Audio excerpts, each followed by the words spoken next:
Berarti sebuah isarah nanti Ya, isaroh itu Pak Mantep sudah nangkap. Pak, kulo ngerti maksudnya. Kulo sing badi tumbas. Jadi keris itu harus dibeli oleh itu. oleh 7. Ya, pitung takir jenang ireng, pitung takir jenang putih. Disuruh ngelepas pitingnya. Itu maksudnya gimana, Pak? Nah, akhirnya saya tanya sama Pak Mantep, coba kalau sampean tahu apa artinya itu. Pitung takir jenang ireng maksudnya 7 malam. Oh. Pitung takir jenang putih artinya padang kan gitu ya, putih itu. 7 Pitung takir, siang. pitung dino ya. Jadi pitung dino, pitung bengi lepasen bitingnya. Lepasen bitingnya. Nah, jadi- Hah? Nggak makan, nggak tidur? Sak derenge nglajengaken mirsani video sak jangkepipun, kula aturi kapurih nutul tombol subscribe supados boten ketinggalan video sak lajengipun. Kagem kemanfaatan video menika, monggo dipun like, komen, lan ugi share. Mugi panjenengan sedaya pinaringan seger waras, bejo donya bejo akhirat, rahayu rahayu rahayu sagung dumadi.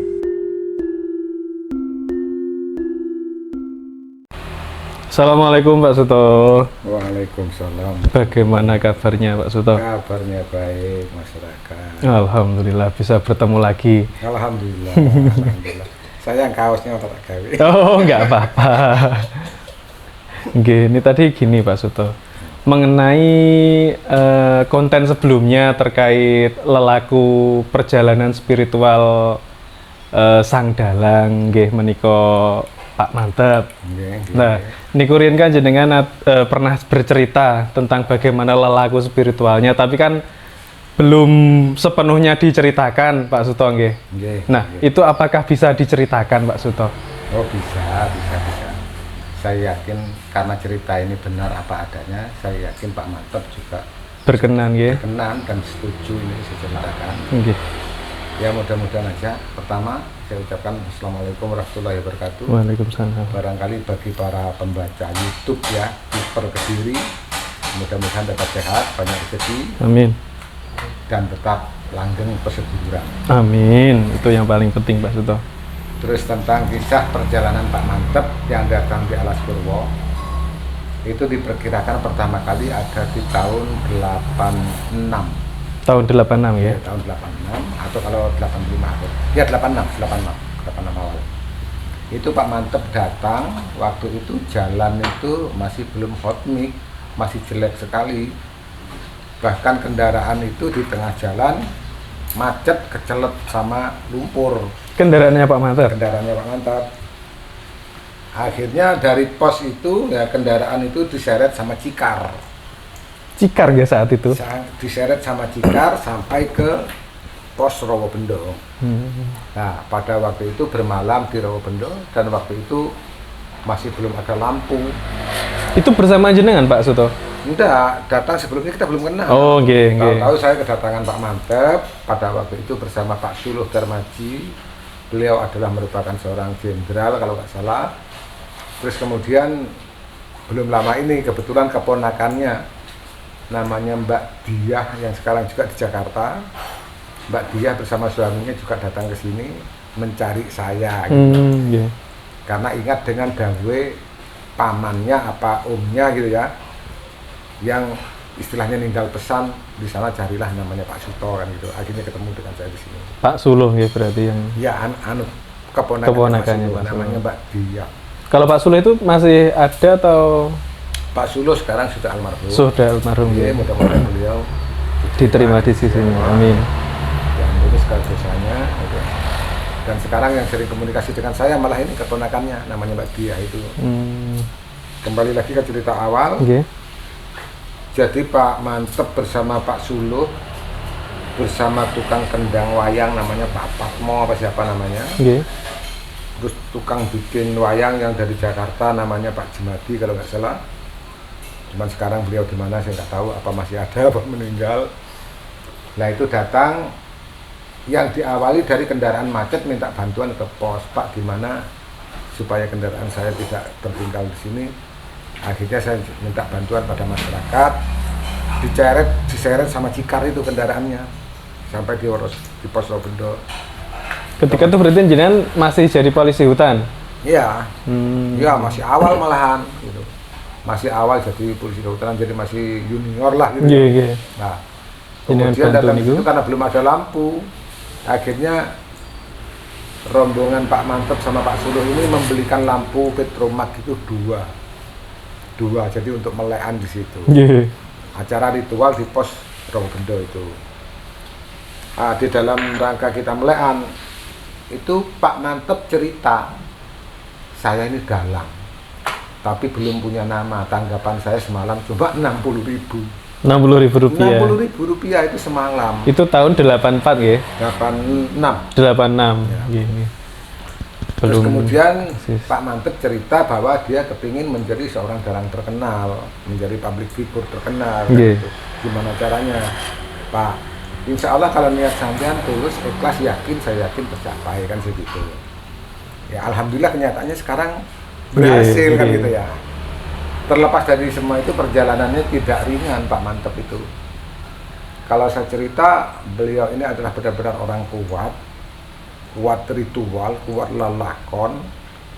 Karena orang lelakon itu jangan dikira gampang, jangan dikira mudah. Godaannya itu banyak. Dan godaan itu tidak ngira kita, ini godaan apa enggak, kita nggak tahu. Pada waktu itu bermalam itu, semalam baru saya dapat petunjuk bahwa ada gaman atau keris gitu ya, ada sinar gitu ya. Itu yang bisa dipakai, dan ini adalah merupakan penghantar untuk menjadi orang terkenal.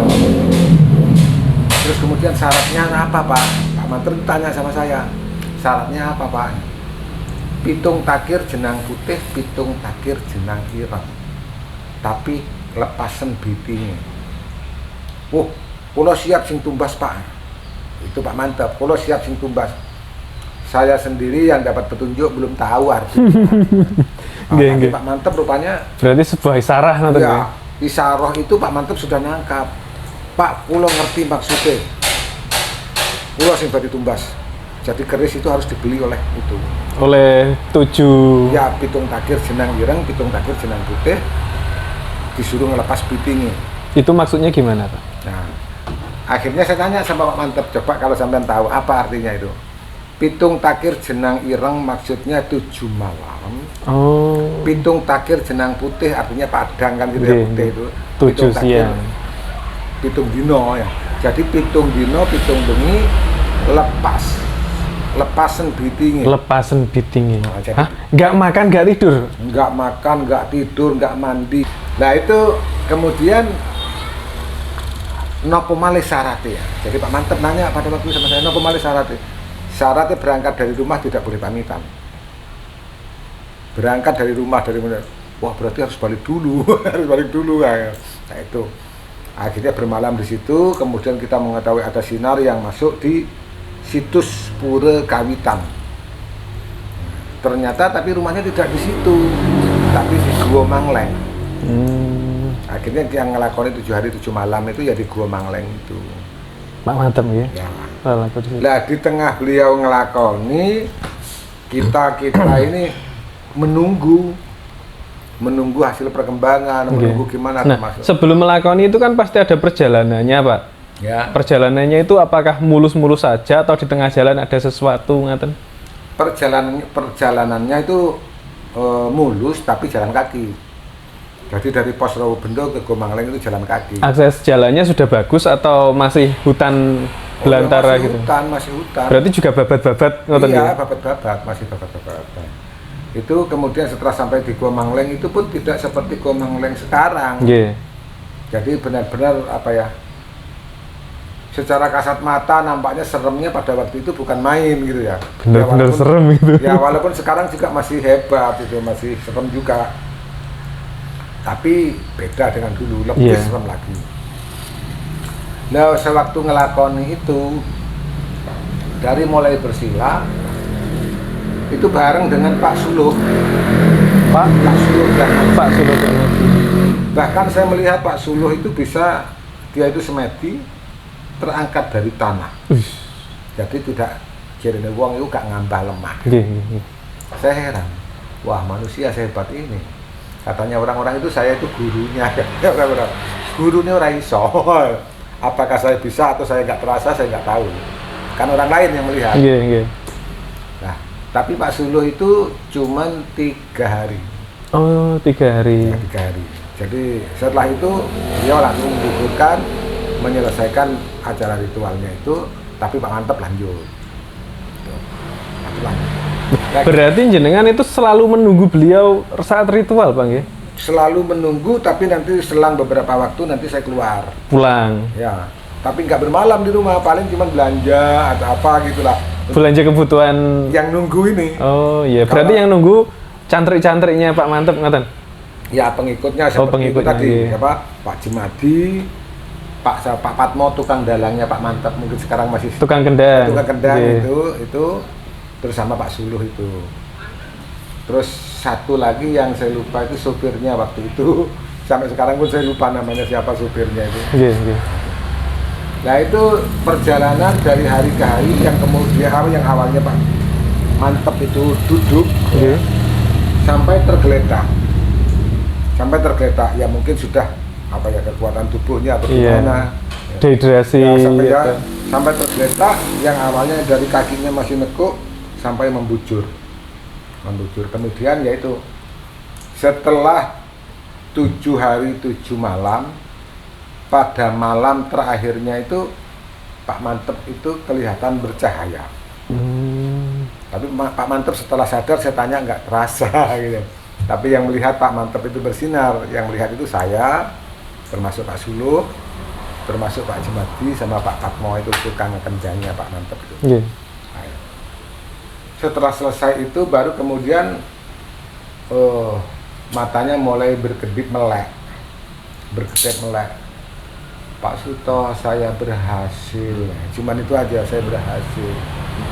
Tapi tolong saya jangan ditanya neko-neko dulu. Jangan ditanya Ya, neko. jangan ditanya neko-neko dulu, saya butuh kesehatan. Tolong saya mau makan tajin itu. Iya. Ya akhirnya kita bikinkan tajin. Baru kita suapin Tajin itu air dari liwetan nanak nasi, ya, terus nanak ada nasi, ya, itu. airnya putih, nggih. Kayak susu itu ya. Nah itu langsung kita kasih makan. Waktu itu ya Pak Suluh itu yang ngeladeni. Pak Suluh itu dia seorang apa ya, jenderal ya. Itu sangat patuh mengikuti kalau panggil Pak Mantep tapi Dimas gitu. Dimas Mantep. Ya langsung disuapin. Nggih. Ya kira-kira setelah setengah jam atau 1 jam mungkin Pak Mantep sudah punya tenaga. Mulai dia berbicara sedikit. Saya berhasil, di bawah saya ada apa, di bawah saya ini ada apanya. Ternyata di bawahnya dilihat ada keris itu. Ada keris. Di bawahnya Pak Mantep. Iya, di bawahnya Pak Mantep yang geletak tadi itu. Itu beneran ada kerisnya? Ada kerisnya yang sekarang dipakai dalang Pak Mantep, yaitu kerisnya. Berarti jenengan juga melihat kerisnya, nggih? Dia melihat. Nah, kemudian atas keris itu Pak Mantep minta petunjuk saya. Keris ini namanya apa saya nggak tahu, saya gitu. Saya nggak tahu. Terus ini gimana? Dikasih rumah, dikasih apa? Warongko gitu. Oh iya. Oh iya. Berarti itu hanya besi gitu saja, nggih? Hanya bilahnya ngoten nggih? Iya. Terus kemudian saya dapat petunjuk dia minta rumah itu emas, gading sama emas. Jadi rongkonya itu gading sama emas. Kalau nggak salah sekarang masih dipakai sama Pak Mantep untuk dalang kemana-mana. Yaitu gading sama emas itu warongkonya itu. Itu jarang boleh dipegang orang luar itu. Nggih. Ya. Tapi jenengan pernah pegang nggih? Ya sering dengan saya. Nah itu akhirnya kemudian Pak Mantep setelah dapat itu balik ke pos yang tadi di Gombang-Leng kan, balik ke pos. Nggih. Nah di pos itu kalau sampai mau jalan-jalan silahkan sampai jalan-jalan dulu, tapi makan dulu bagaimana supaya pemulihan tenaga, jangan langsung pulang ke Karanganyar, Karangpandan gitu. Nah akhirnya kemudian Pak Mantep itu setelah itu ya jalan-jalan atau apa gitu ya sama yang lain, saya nggak ngikutin juga. Begitu pulang Pak Mantep cerita endeng-endengan ketemu sama macan kan gitu. Gitu. Terus gimana ceritanya? Ya enggak apa-apa Pak, tapi ya kita endeng-endengan nggak tahu yang dipegang itu apa gitu ya. Endeng-endengan. Nah terus di tengah perjalanan Pak Mantep itu saya berusaha untuk mencari kayu Lah kayu ini kayu sono keling yang sekarang dibuat Pak Mantep untuk cempolo itu. Oh, cempolonya. Nggih.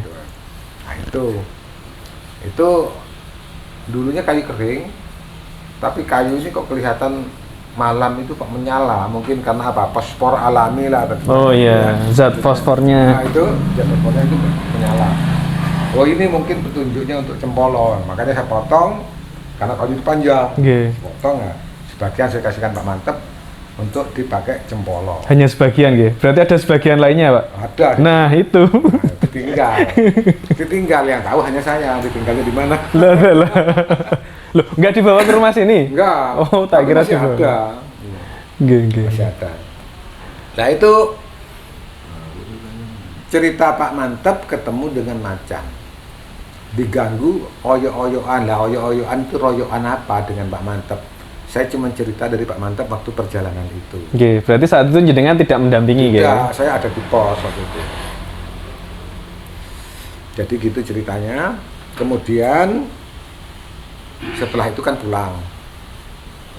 Lah pulangnya si Pak Mantep itu kira-kira jaraknya kalau nggak salah 3 minggu atau 2 minggu. Yeah. Ternyata Pak Mantep dipanggil sama Presiden Soeharto untuk dalang di istana negara. Okay. Setelah dalang di istana, kemudian yang kedua dalang di Taman Mini, TMI Taman Mini Indonesia Indah itu. Jadi mulailah bener berarti. Iya, karirnya mulai nanjak, yang awalnya ditangkap aja semalam cuma 60.000, okay. Akhirnya menjadi ratusan ribu. Nah itu sekarang mungkin hampir 200 sampai 200 juta sekarang kan gitu. Itu. Oke.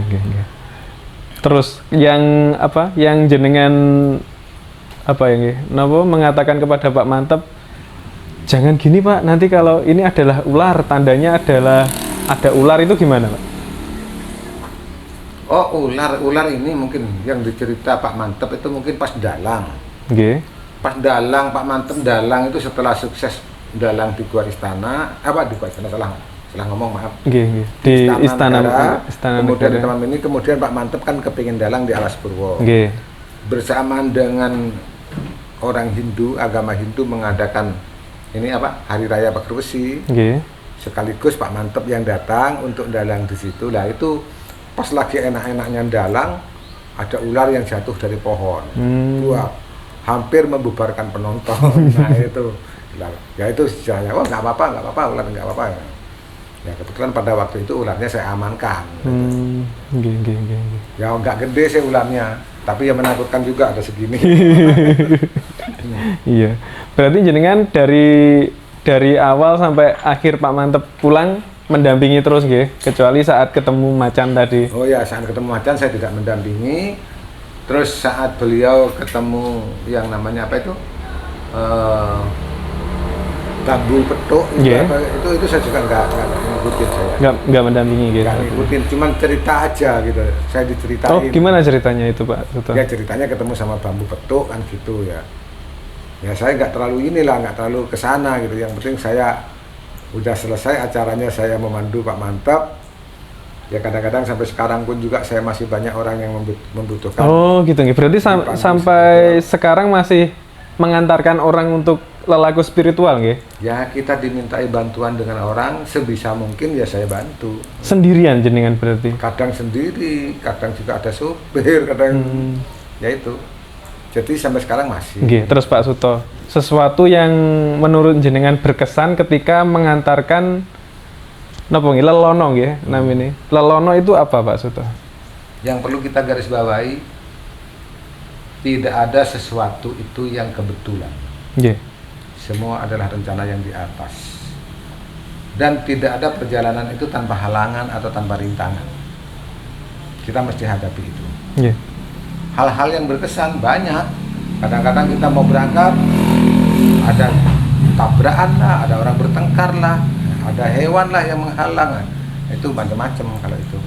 Dan tiap orang tidak sama. Gitu.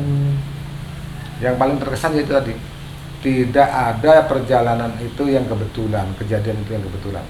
Semuanya adalah skenario yang ada di atas. Kita berarti kalau ada sesuatu di jalan itu saat kita masuk Alas Purwo itu menjadi salah satu tanda nggih. Ya. Menjadi salah satu apa? Sanepan nggih, firasat Sanepo, gitu. ya. Petunjuk yang tidak nyata kan gitu ya. Nggih, nggih. Kadang-kadang kita masih menebak-nebak. Siap. Terus Pak Suto, orang yang lelaku spiritual ke Alas Purwo itu biasanya yang diminta itu apa Pak Suto? Kebanyakan. Kalau itu berjuta-juta macam kepentingan manusia. Ya karena saya pengalaman dari 1, 2, 3 sampai banyak. Itu yang paling mendasari memang ya yang berhubungan dengan kedamaian hati. Itu satu. Yeah. Itu kedamaian hati. Terus kedua biasanya ingin kaya. Ingin kaya. Ingin kaya.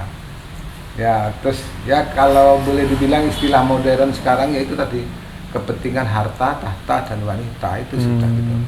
Berarti 3 itu tadi ya yang paling sering kasusnya. Yang paling sering kasusnya harta, tahta, kesana, wanita. Termasuk tadi itu satu kadang-kadang yang saya selipkan ketenangan hati. Ada orang itu yang walaupun hartanya banyak tapi hatinya nggak tenang. Oh iya. Tapi ada orang miskin hatinya tenang sekali, enjoy sekali, menerima apa adanya kan gitu. Nah terus kalau menurut jenengan Pak Suto, jenengan kan termasuk orang lelaku juga ya, spiritual. Itu kalau ketenangan hati itu kuncinya apa Pak Suto sebenarnya? Orang ingin tenang kuncinya cuma satu, harus diawali dengan sholat. Apapun agamanya. Harus diawali dengan sholat atau sembahyang. Oh sembahyang ya, berarti mengenal Tuhannya sendiri, mengenal Tuhannya masing-masing, apapun agamanya. Kita ingin melangkah apapun, menuju apapun, pasti harus melalui berpikir. Nah orang berpikir itu kalau tidak tenang, namanya gerusa-gerusu nanti. Iya. Jadi harus tenang dulu, berpikir, baru bertindak. Tenang, berpikir, bertindak. Nah tenang itu didapatkan dari sholat atau sembahyang. Ya, mungkin agama lain sembahyang ya. Itu. Atau semedi lah ya. Gitu. Pokoknya mendekatkan diri kepada Tuhan. Ya, Siap. Pesan-pesannya Pak Suto untuk teman-teman yang mungkin ingin kerentek hati untuk ke Alas Purwo ini gimana? Persiapannya dari rumah harus bagaimana? Pesan yang paling pertama, bersihkan hati. Hilangkan iri dengki yang ada di hati. Ngelakoni apapun hilangkan rasa iri dengki sama tetangga, sama saudara, sama musuh sekalipun kalau ada yang dianggap musuh. Hilangkan, jadi melalui dikosongkan hati yang bersih, berarti. Melalui hati yang bersih dengan niatan yang bersih, insya Allah dikabulkan oleh Yang Maha Kuasa. Berarti ke Alas Purwo ini bukan meminta ke Alas Purwo, tapi tetap ke Yang Maha Kuasa ya? Tetap kepada Yang Maha Kuasa.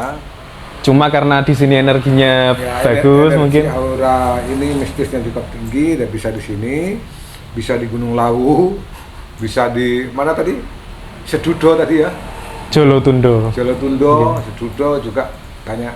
Iya. Yang penting bersihkan hati. Berarti dimanapun sebenarnya bisa Pak Suto ya? Bisa, tapi kan tetap ada gini. Masa mau cari pasar ikan di toko kain? Oh iya. Itu tetap ada. Pak, masa mau beli kain di pasar ikan? Nggak mungkin lah kan gitu kan ya. Tetap ada spesialis. Siap.